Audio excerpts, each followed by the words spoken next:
पर्व त्योहार इसलिए महत्वपूर्ण हैं क्योंकि ये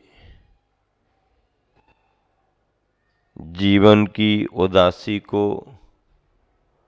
उत्सव में बदलते हैं। मानव समाज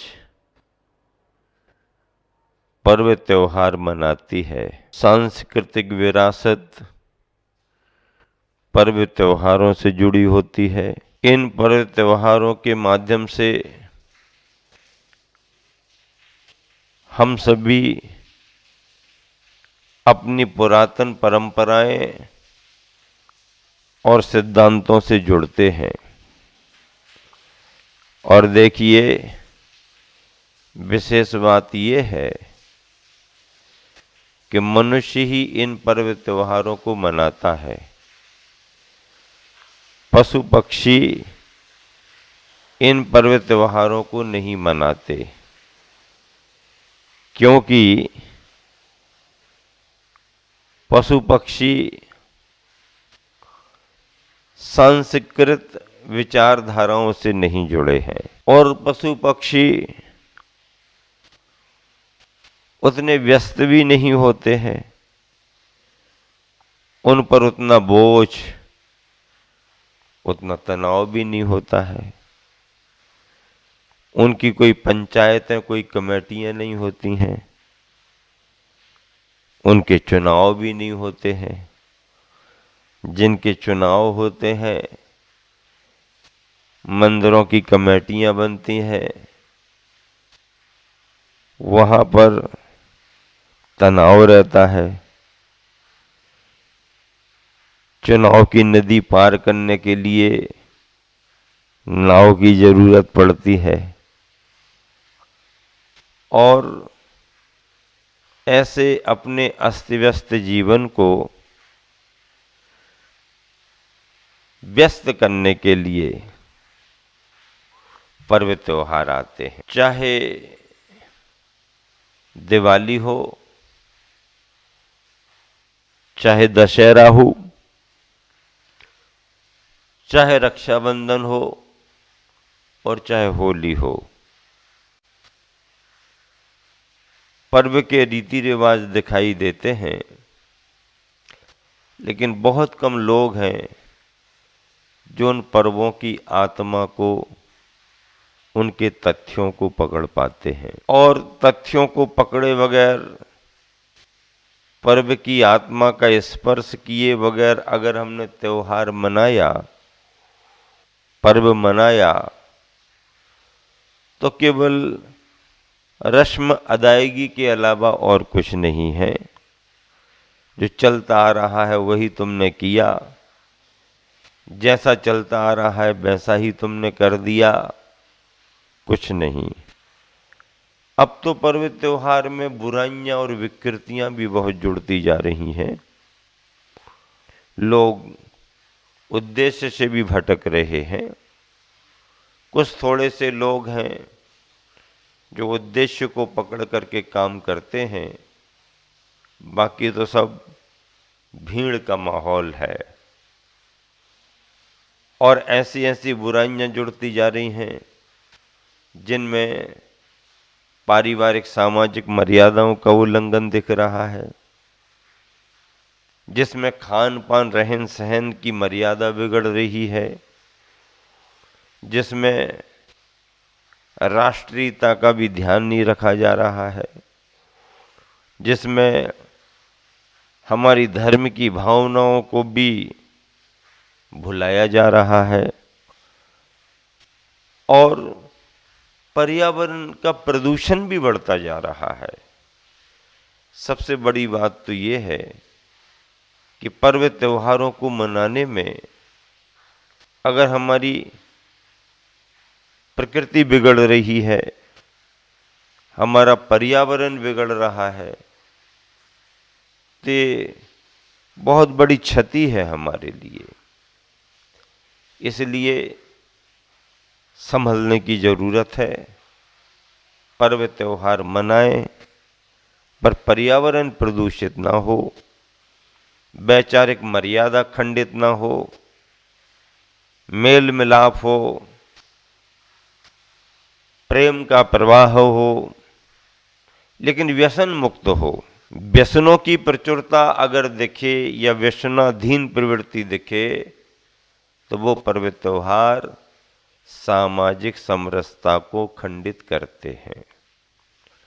होली की बात चल रही है, होली की हुड़दंग आप सब पसंद करते हैं और वह सब करना चाहते हैं दूसरों के प्रति जो खुद आप पसंद नहीं करते हैं। आप अपने लिए पसंद नहीं करते हैं पर दूसरों के साथ वैसा सब कुछ करना चाहते हैं। होली के रंग निश्चित ही मनमोहक हैं, निश्चित ही आकर्षित करते हैं, लेकिन उन होली के रंगों में रंग करके अगर हम बैर बुराइयों को बढ़ावा दे दें, ऐसे होली के इस अवसर पर लोग असभ्य व्यवहार भी करते हैं, कीचड़ आदि भी लगाते हैं। वैसे मैं समझता हूँ अब तो शहर बड़े बड़े हो गए हैं, पक्की सड़कें हो गई हैं, नालियाँ पक्की हो गई हैं, नालियाँ ढकी हुई हो गई हैं, तब ऐसा करने की ज़रूरत नहीं पड़ती है। 25-30 साल पहले, 40 साल पहले लोग जब कच्ची सड़कें हुआ करती थी, गांव में नालियां ही नहीं होती थी या नालियां खुली होती थी, तो उन सब के अंदर का कीचड़ निकाल निकाल करके सड़कों पर लाते और एक दूसरे को डालते थे। उनका उद्देश्य भले कुछ हो, पर मैं तो ये मान के चलता हूँ शायद वो स्वच्छता अभियान के तहत कार्य कर रहे हों। स्वच्छ भारत, स्वस्थ भारत गांधी जी के चश्मे से देख करके वो ग्राम नगरों की नालियों का कचरा साफ कर रहे। लेकिन आश्चर्य की ये बात है कि नालियां तो साफ हो रही, लेकिन लोगों के ऊपर वो कीचड़ आ रही, ये ठीक नहीं। मन हमारा पवित्र है तो बाहर भी पवित्रता का ध्यान रखना जरूरी है, शुद्धता का ध्यान रखना जरूरी है। पानी की बहुत बर्बादी होती है इन दिनों में, पानी में रंग बहुत जाते हैं और रंगों में अब असली रंग, ओरिजिनल रंग तो रहे नहीं, केमिकलों का प्रयोग होता है। स्किन पर कई बार आपके ऐसे केमिकल के रंग लग जाते हैं कि उससे चर्म पर बहुत बुरा प्रभाव पड़ता है, आँखों पर भी उसका असर आता है, खान पान में भी वो चीज़ें घुलती मिलती हैं, शरीर में रिएक्शन होने लगते हैं। ये सब चीज़ें पर्व त्योहार की आत्मा को बाधित करती हैं। होली कई तरह की कथाओं से जुड़ी है। अगर सारांश पकड़ें तो भगवान का भक्त अगर प्रहलाद भगवान की भक्ति में लीन है तो उसके पिता को भले वो पसंद ना आए, पर उसका बिगाड़ कोई नहीं कर सकता। और अगर उसके मारने के लिए उपाय किया भी जाए, भुआ होलिका के साथ उसे होली में बिठाल भी दिया जाए, तो होलिका का दुपट्टा प्रहलाद को ढक लेता है, प्रहलाद बच जाता है, होलिका जल जाती है। इस कथानक में भी धर्म का ही प्रभाव तो दिखलाया गया है, आराध्य की भक्ति करने का प्रभाव ही तो दिखलाया गया है।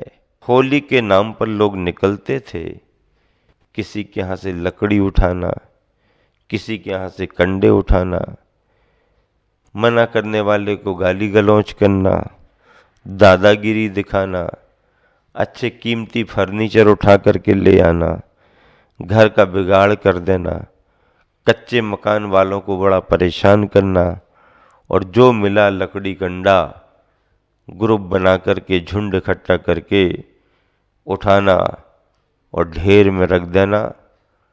और अगर कोई कुछ कहता है तो दादागिरी दिखाना और कहना बुरा न मानो होली है।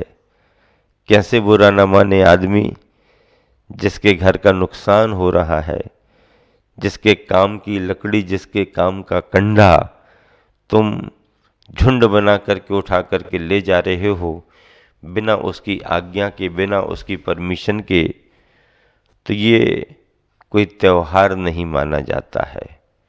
और आने जाने वाले किसी भी राहगीर को पकड़ लेना, आने जाने वाले किसी भी व्यक्ति को पकड़ लेना और उसके कपड़ों पर रंग डालना, पकड़ना, बारनेस काला पीला सफ़ेद पोत देना, और अगर कुछ कहे तो लड़ाई झगड़ा करने पर उतर आना, मारपीट करना, यहाँ तक कि उसके कपड़े फाड़ देना, ये कोई होली का पर्व नहीं है। ये होली की हुड़दंग है जिसे समाज मान्यता नहीं देती है। बंधुओं, प्रेम से रंग गुलाल लगाएं, हाथ मिलाएं, गले मिलें। एक दूसरे के गले तो मिल सकते हैं, लेकिन एक दूसरे के गले ना पड़ें, क्योंकि गले पड़ जाओ तो सामने वाला परेशान हो जाता है। गले मिलने में और गले पड़ने में बड़ा फर्क है। आप सभी जानते हो, आज के दिन प्रशासन को भी बड़ा सतर्क रहना पड़ता है। झुंड बना करके लोग निकलते हैं, शहर में अपराध बढ़ जाते हैं, शराब पी करके निकलते हैं, नशा करके निकलते हैं और झगड़े बढ़ जाते हैं। पुलिस प्रशासन को सतर्क रहना पड़ता है ताकि कोई भी वारदात ना घटे, नियंत्रित रहें। तो पर्व त्योहार शांति का, प्रेम का, सद्भावना का संदेश देते हैं और ऐसे शांति, प्रेम, सद्भावना, भाईचारे के संदेश को ये पर्व त्योहार आगे बढ़ाते हैं। मैंने कई बार देखा कि लोग होली से बचना चाहते हैं और आजकल पढ़ा लिखा वर्ग सड़क पर इन दिनों में निकलना ही नहीं चाहता, घर के अंदर रहता है या अपने तीर्थ क्षेत्रों पर निकल जाता है या कहीं पर्यटन के लिए निकल जाता है इन दिनों में, क्योंकि बच्चों की छुट्टियां भी रहती हैं। तो पढ़े लिखे लोग बच रहे हैं और इसलिए इन पर्व त्योहारों की केवल औपचारिकताएं रह गई हैं, उतनी उपस्थिति और व्यस्तता अब नहीं देखी जाती है। हाँ, फिर भी पर्व त्योहार चल रहे हैं, लेकिन बचते हुए भी लोगों का इंटरेस्ट होली के प्रति बना हुआ है और वो अगर रंगों से बचते भी हैं तो अपने घरों में छिप छिप करके होली खेलने वालों को तो देखते ही हैं, उनका इंटरेस्ट खत्म नहीं होता। और खेलने वाले भी इस फिराक में रहते हैं कि ये छिप कर के बैठे हुए हैं, जरा भी निकलेंगे और इनको रंग लगाएंगे। धर्म के क्षेत्र में यही कहा जाता है कि अगर आप अपने अंदर रहोगे तो तुम बाहर के कर्मबंध से बचोगे और अगर स्वभाव से बाहर आओगे, प्रवृत्ति में आओगे, तो कर्म का बंध होगा ही होगा। हम अंदर तो रहते हैं, बचना चाहते हैं, लेकिन अंदर का व्यामोह हमारा खत्म नहीं हो पाता। फिर बाजे लेकर के आते हैं, हुड़दंगी आते हैं, रंग गुलाल लेकर के आते हैं, घरों घर दरवाजे पर जाते हैं, आदमी छिप कर के बैठे हैं, मित्र छिप कर के बैठे हैं, वो बुलाते हैं, वो होली खेलते हैं, ये बचा रहता है। लेकिन जैसे ही वो आगे निकलते हैं इसका इंटरेस्ट बढ़ता है कि देखें तो कौन कौन होली खेल रहे हैं।